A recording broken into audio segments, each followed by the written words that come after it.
Know your place, Marcus. Tonight is about people who actually matter. Mr. Reed, we're ready for your announcement. Still want me to know my place? Know your place. Marcus. Simone said it with her palm still hovering inches from my face.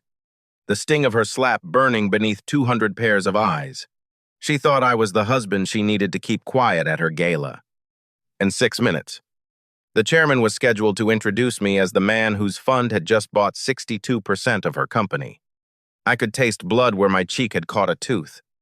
But I did not raise my voice or reach for her wrist. Across the ballroom, General Counsel Denise Holloway was already walking toward us with the chairman. Their job was to announce Monarch and Vale's new controlling owner. My job, until that moment, had been to keep the acquisition confidential and let the process speak before my anger did. The room went so quiet that I could hear a piece of broken glass settle beneath a banquet table. Some guests looked away. Others watched Simone as if her silver gown might somehow make the violence more understandable. I remember thinking the pain was almost secondary. What hurt was realizing her contempt no longer needed privacy. She believed the room would agree with her. 4 years earlier, Simone had loved telling people I was the most disciplined man she knew.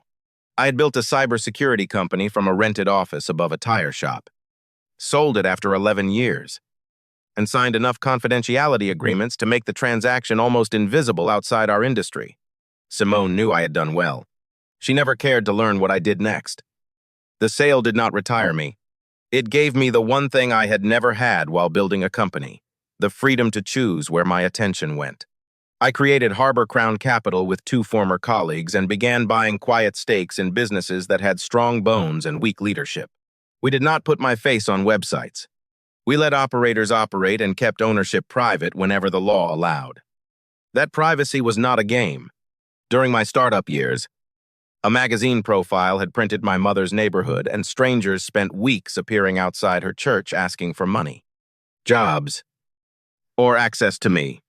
After that, I learned to separate ownership from attention. Simone knew this history. What she stopped respecting was the fact that privacy can look a lot like idleness to someone addicted to appearances. At home, I worked from a study with no assistants, no reception desk, and no reason to wear a suit unless a lender or board required one. Simone worked at Monarch and Vale, a century-old luxury hospitality company whose hotels hosted presidents, athletes, weddings, and the kind of charity galas where people paid $5,000 to be seen giving 10. She joined the company as a regional marketing director and rose quickly. Simone was brilliant in a room.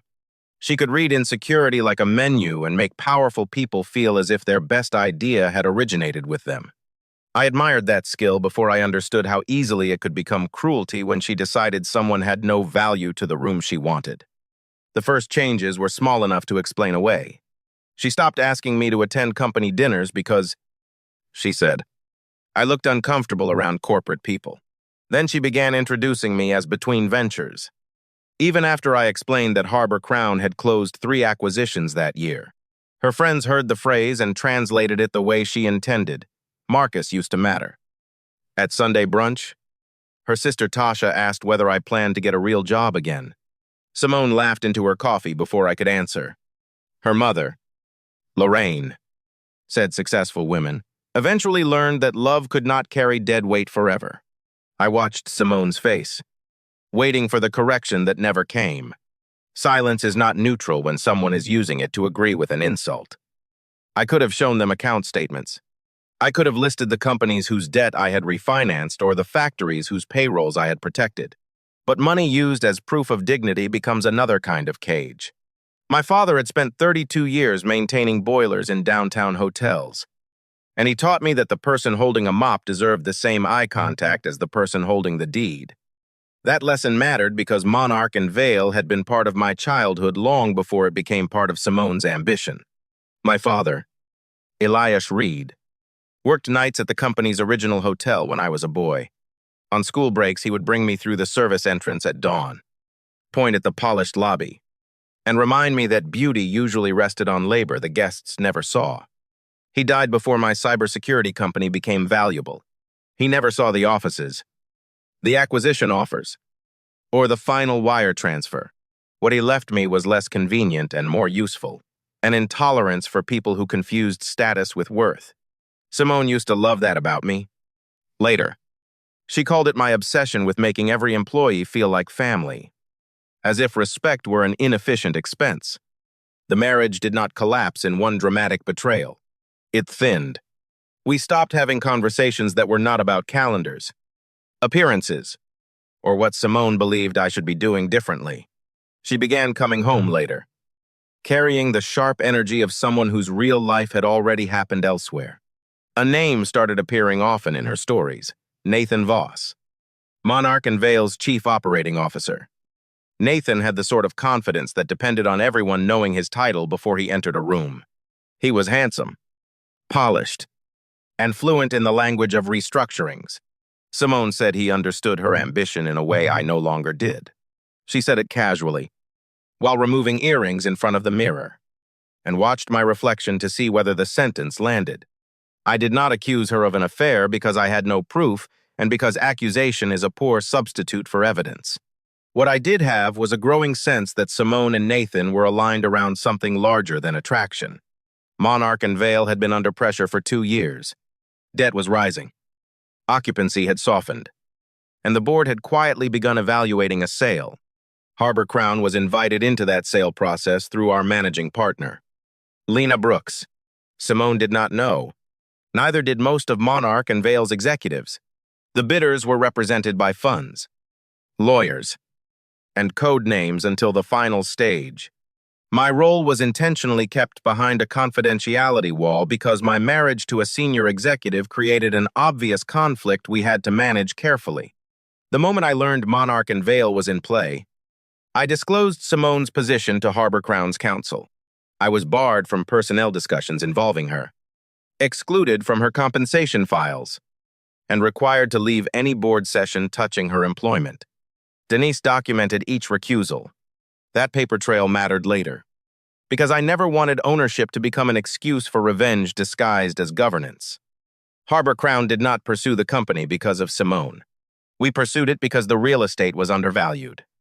The brand still had loyalty, and the debt could be refinanced without gutting staff. I voted only on the economic thesis, then stepped back while Lena negotiated. If another bidder had offered a better future for the business, I would have walked away. What changed my distance was a vendor schedule buried inside the diligence room. Monarch and Vale had paid nearly $4 million in 18 months to Westlake Advisory for revenue optimization. The invoices were vague. The deliverables repeated language from internal reports. And the approval chain kept ending with Nathan. Simone's electronic sign-off appeared on 7 of the largest payments. Denise told me not to jump to conclusions.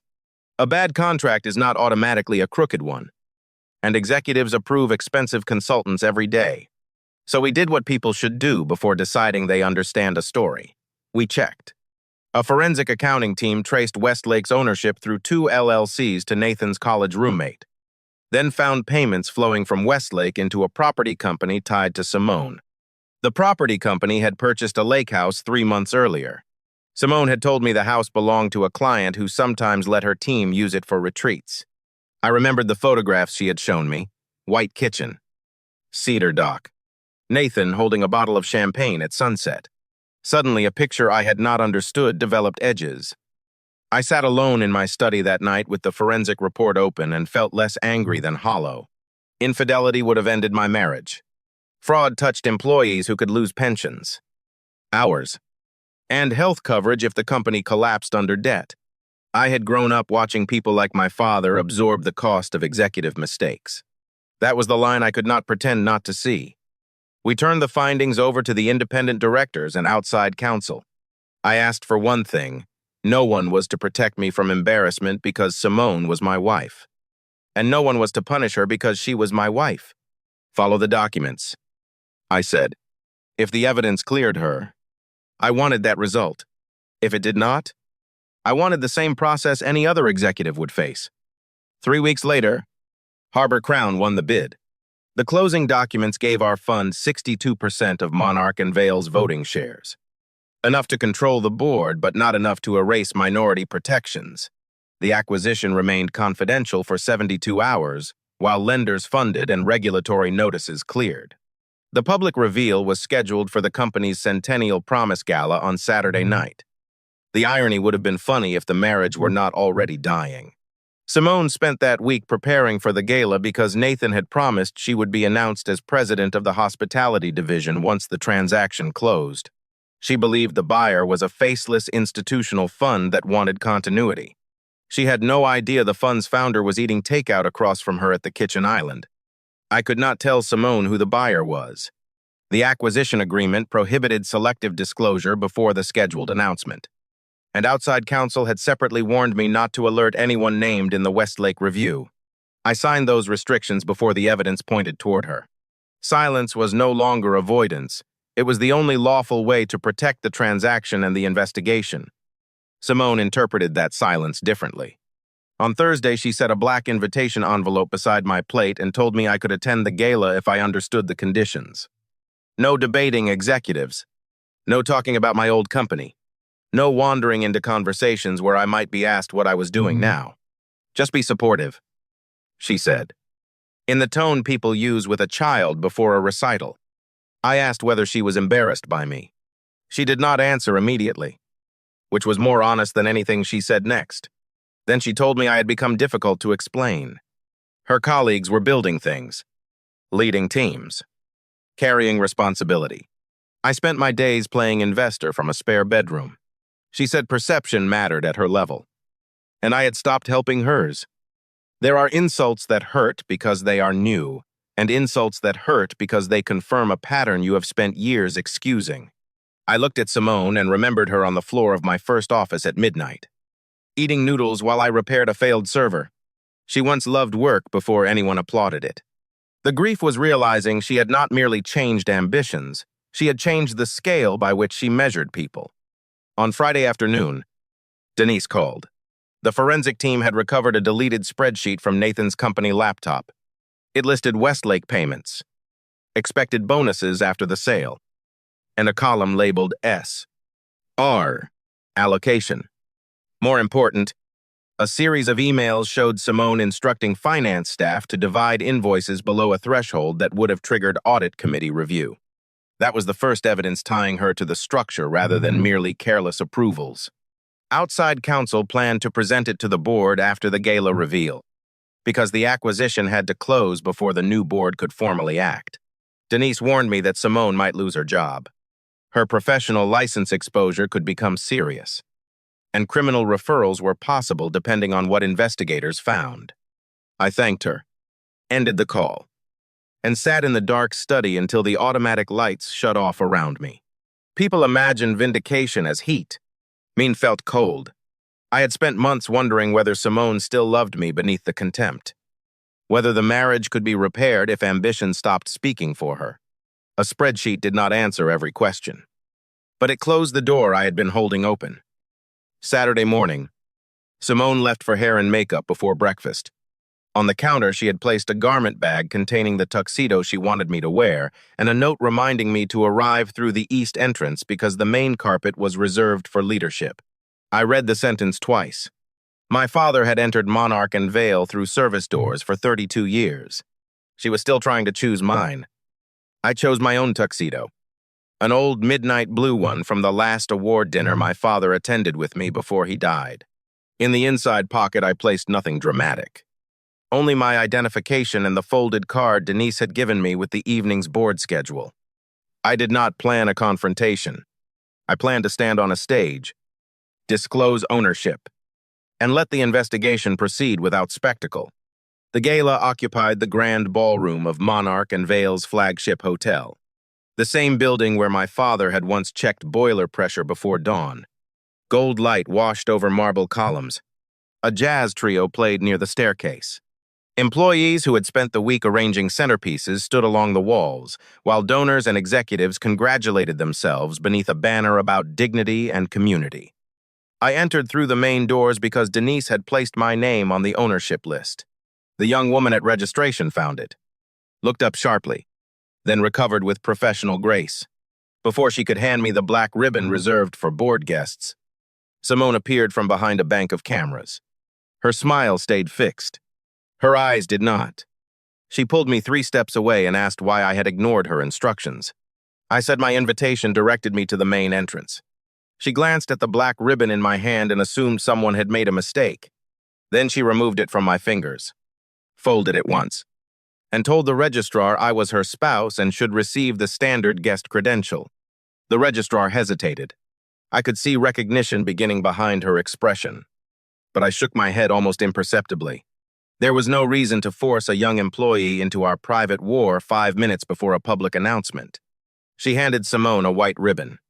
Simone pinned it to my lapel herself, smoothing the fabric as if correcting a child, then told me not to wander.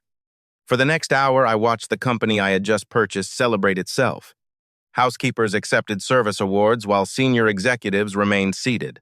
A bartender named Luis recognized my last name from the old employee records and asked whether I was related to Elijah Reed.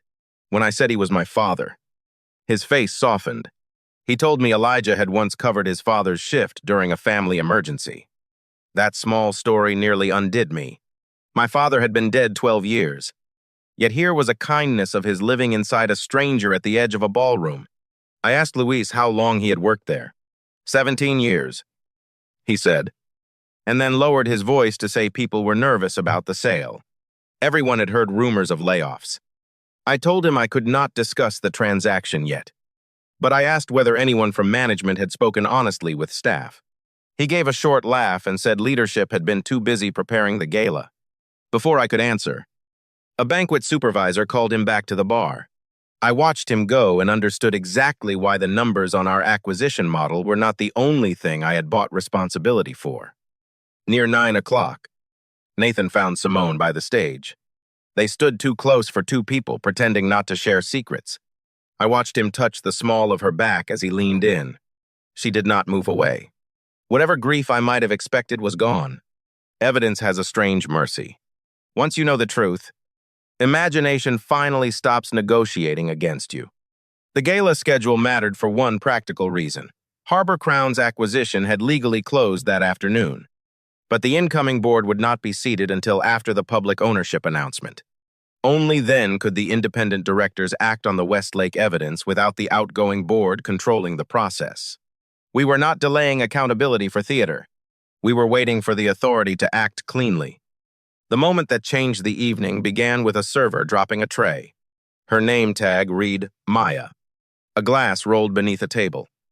3 champagne flutes shattered, and a few guests stepped back as if inconvenience were contagious. Simone was nearby. She turned on the young woman with a fury completely out of proportion to the accident. She demanded to know whether Maya understood what kind of people were in the room. Maya apologized and crouched to collect the broken stems.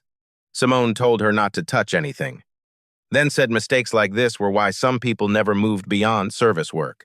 I saw Maya's face close the way a door closes when someone has learned that showing pain only gives the other person more access. I stepped between them and asked a busser to bring a broom. Then I told Maya to check her hands for cuts before doing anything else. Simone stared at me. I said quietly that the tray had fallen. No one was hurt, and humiliating an employee in front of donors would not put the glass back together. That should have ended it. Instead, Simone heard correction where I meant restraint. She asked me who I thought I was to lecture her at her own company gala. Nathan arrived beside her, and the circle around us widened without anyone admitting they were watching. I told Simone this was not the time or place. She gave a hard laugh and said I was finally right about something. Then she turned to Maya and said, "This is what happens when people forget the level they're standing on."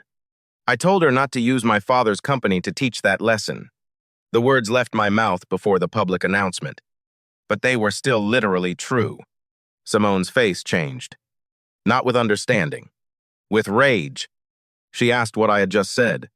I answered that every person working that room deserved respect, whether they signed paychecks or carried trays.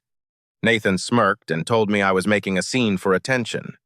I said the only scene was the one Simone had created, and that leadership was not permission to humiliate people. That was when her hand came up.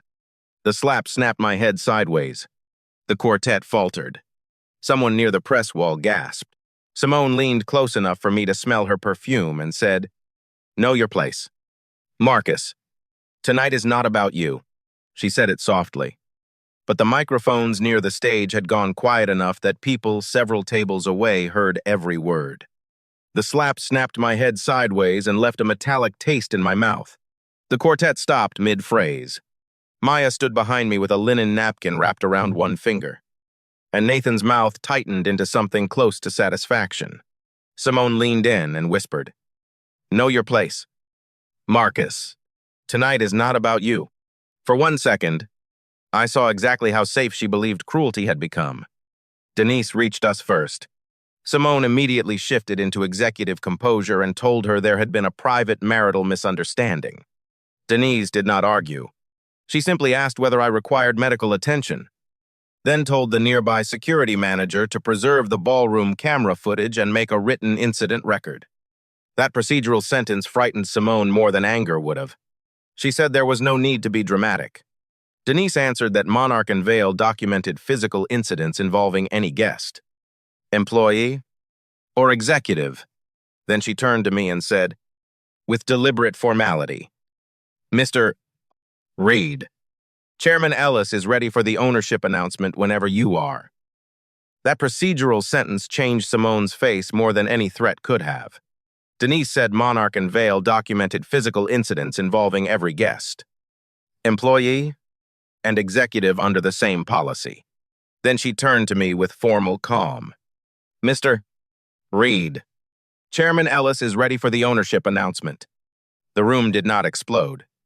It simply watched Simone discover that rules existed beyond her control. I could have explained it there. I could have watched the realization move through her inch by inch. Instead, I told Denise we should stay on schedule. That mattered to me. I did not want ownership to become a weapon in a hallway argument. If the truth was going to change the room, it would do so in the same formal setting where every other shareholder had agreed it should be announced. Chairman Ellis stepped onto the stage at 9:22. He thanked the donors, spoke about a century of service, and acknowledged the uncertainty surrounding the company's sale. Then he said Monarch and Vale had completed a transaction that afternoon, transferring 62% of its voting shares to Harbor Crown Capital, a long-term investment firm. A screen behind him displayed Harbor Crown's simple black and white mark. Simone stared at it without blinking. Ellis explained that the firm's founder had chosen to remain outside the public spotlight for years, but had agreed to speak because of his family's history with Monarch and Vale. Then he said my father's name, Elijah Reed. The ballroom changed before he said mine. Longtime employees looked toward one another.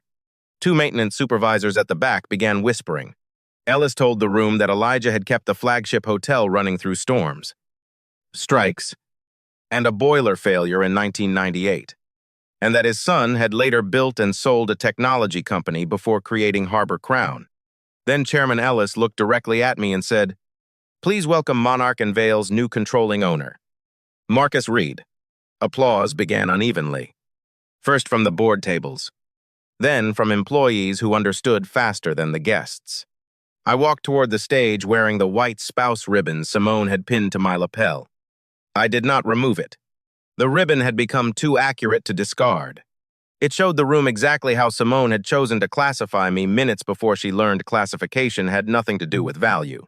As I passed her, she reached for my sleeve. I kept walking. There are moments when refusing contact is more final than any sentence.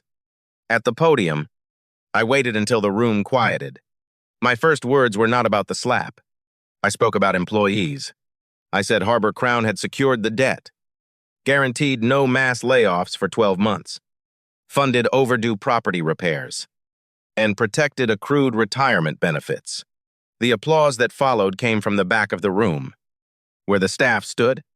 I told them my father had worked in that building for most of his adult life and that he had taught me institutions were judged from the service corridor outward. A company that polished marble while grinding down the people who kept it clean was not a luxury company. It was merely an expensive building with a moral maintenance problem. Only then did I address what everyone had witnessed. I said a physical incident had occurred and the company would handle it under the same policy that applied to anyone else. I would not make a personnel decision about my wife. I had already recused myself from matters involving her employment. The independent directors would decide what came next. Only then did I mention the assault. I said the incident would be preserved, reviewed, and handled under the same policy that applied to anyone else.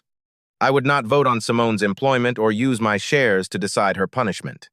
The independent directors already had my written recusal.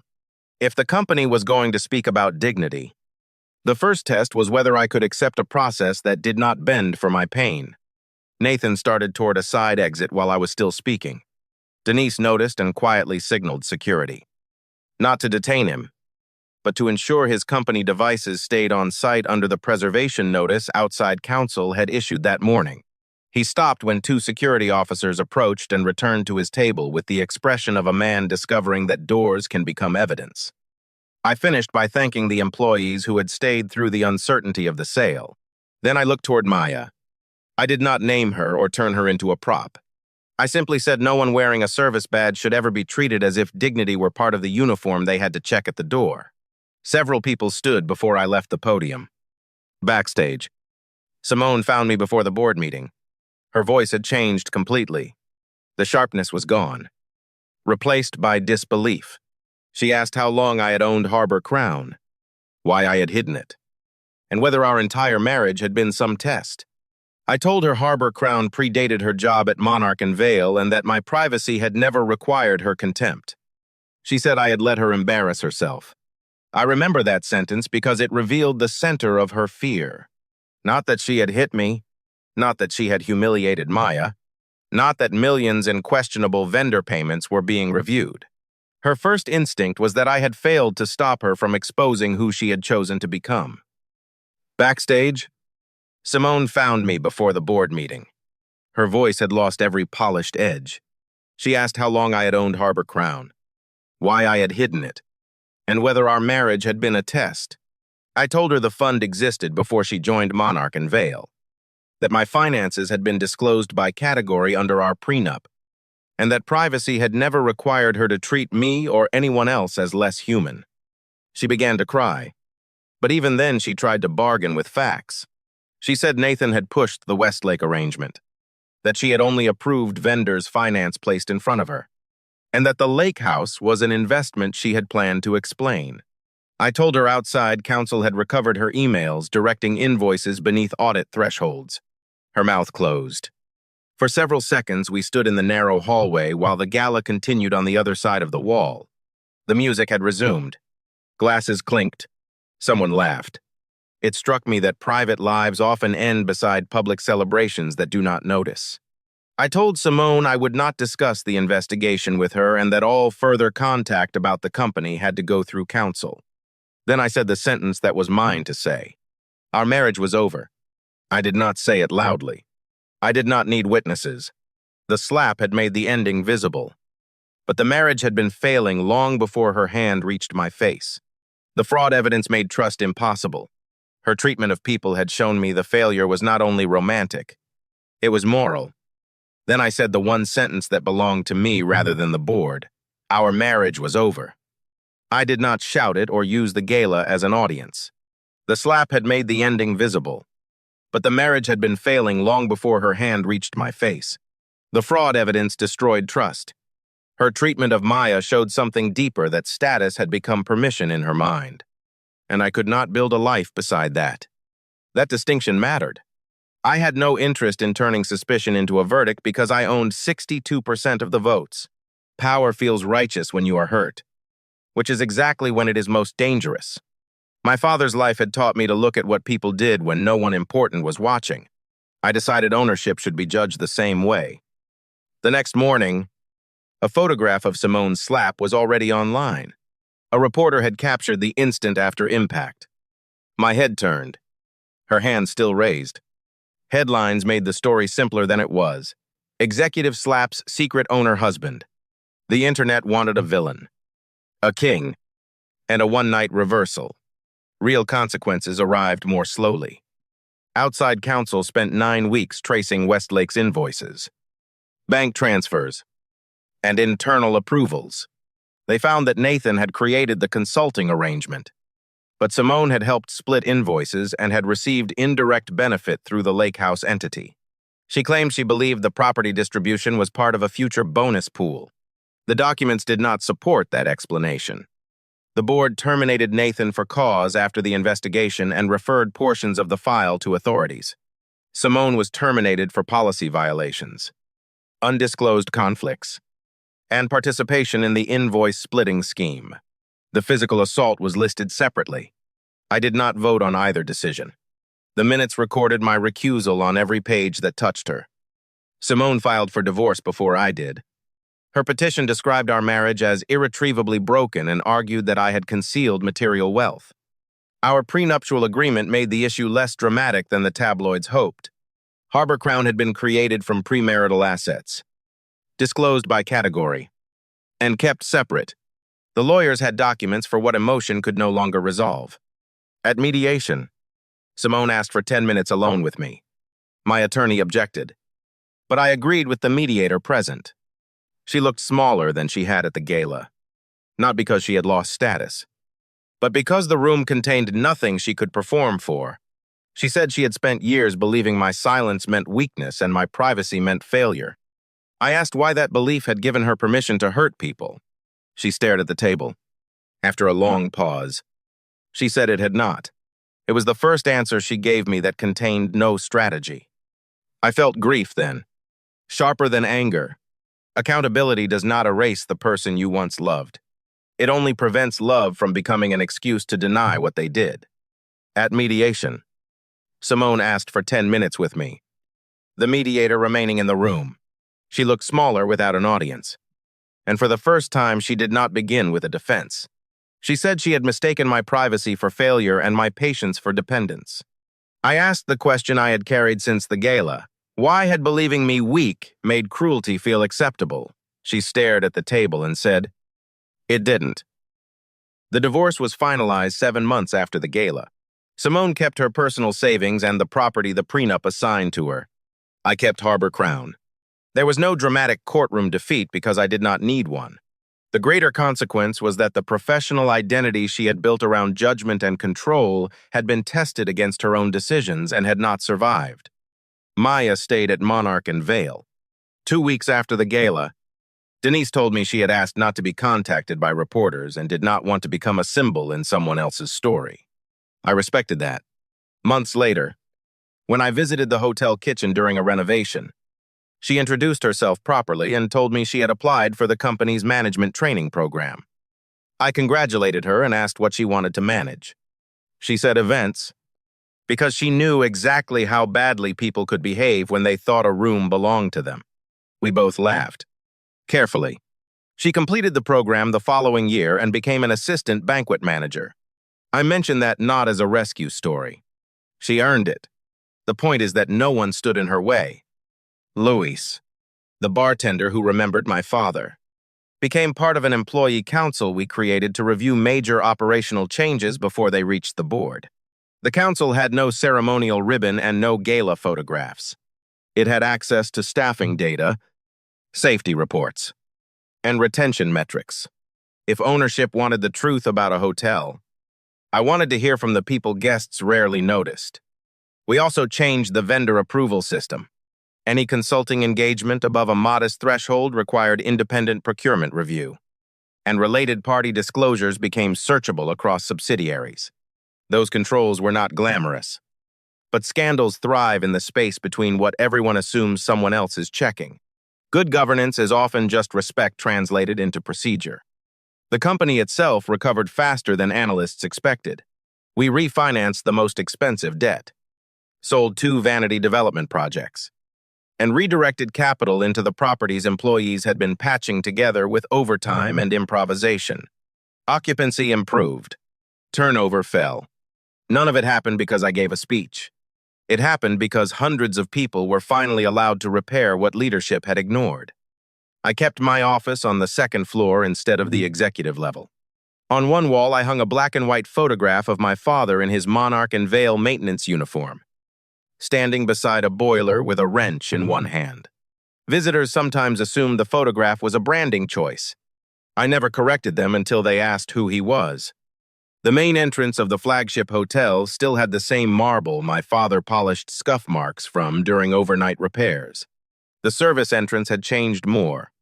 We renovated the break rooms, added secure lockers, improved overnight transportation, and installed a plaque by the employee door with a sentence he used to tell me, "No honest work makes a person small."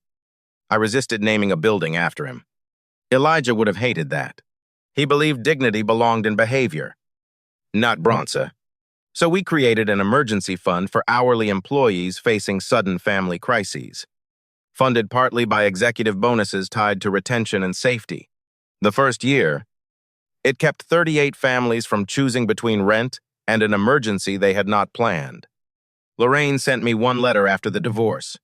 She wrote that she had repeated cruel things about my work because she believed a husband who did not display ambition was failing his wife. She did not ask me to respond. I did not. Regret can be sincere without creating an obligation in the person who received the harm. Tasha apologized in a text and deleted the Gala videos she had taken before the slap. We never became close, and that was fine with me.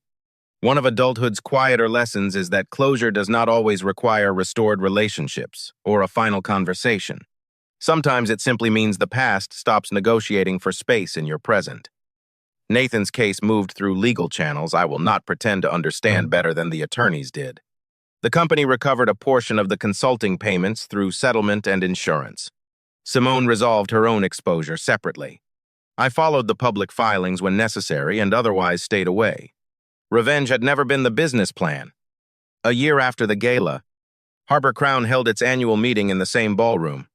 I arrived early and found the room empty except for staff setting tables. For a second, I could hear the old sound again, the slap, the silence. Simone telling me to know my place. Memory is strange that way. It can return with perfect acoustics long after pain has faded. Maya was supervising the setup. She crossed the room with a clipboard, checked the stage lights, and corrected a seating chart without raising her voice once. When she saw me, she pointed toward the registration table and said my credential was waiting. I asked which one. She smiled and said, "The one with your name?" We stopped ranking the ribbons. I laughed harder than the joke required. Maybe because it was funny. Maybe because a year earlier, Simone had taken a black ribbon from my hand and replaced it with a white one to make sure everyone knew where I belonged. Now the company had removed the hierarchy from guest credentials entirely. Small changes can carry more memory than monuments. Before the meeting began, I walked through the service corridor my father had used. The tile was newer, but the route was the same. I stopped by the employee entrance and touched the edge of the plaque. I realized I had spent much of my life trying to rise high enough that no one could ever look down on the people I came from. My father had understood something simpler. You do not defeat contempt by climbing above the person who shows it. You defeat it by refusing their measurement. Simone's greatest mistake was not failing to recognize my ownership. It was believing ownership was what would have made me worthy of respect in the first place. If Harbor Crown had lost the bid, the slap would still have been wrong. If I had walked into that gala with $10 in my account, Maya would still have deserved dignity. Luis would still have deserved a voice. And Simone's words would still have revealed more about her than about me. The shares changed the consequences. They did not create the truth. People sometimes ask whether I wish I had told Simone earlier. I think about that more than I admit. Maybe disclosure would have prevented the public humiliation. Maybe it would have preserved the marriage for a while. But a marriage preserved by a bank balance is not a marriage I would recognize. I had told her who I was. She simply decided the parts without visible status were not worth believing. The gala photograph still circulates occasionally, usually attached to some simplified story about a woman who slapped the wrong man. I understand why people like that version. It is clean. It promises that cruelty will always choose a victim with secret power. Life is less convenient. Most people who are humiliated in public do not own the room. That is why I keep my father's photograph where employees can see it. He never owned Monarch and Vale. He fixed its boilers, cleared flooded drains, and came home smelling like metal and detergent. Yet everything useful I brought to ownership began with what he taught me in those corridors. The man with the wrench had more authority over my character than any share certificate ever could. On the anniversary of the acquisition, I stood at the ballroom doors while guests arrived for another charity event. A new server hesitated before entering with a tray, checking twice that the glasses were balanced. I held the door for him. He thanked me without knowing my name. I thought of Simone's command, and for the first time the memory carried no sting. Know your place. A year earlier, those words had been meant to shrink me. Now I understood them differently. My place was not above Simone, beneath a board, or at the head of a company because a contract gave me 62%. It was wherever I could keep power from becoming permission to make someone else small. That was the only ownership my father would have respected, and the only kind worth keeping.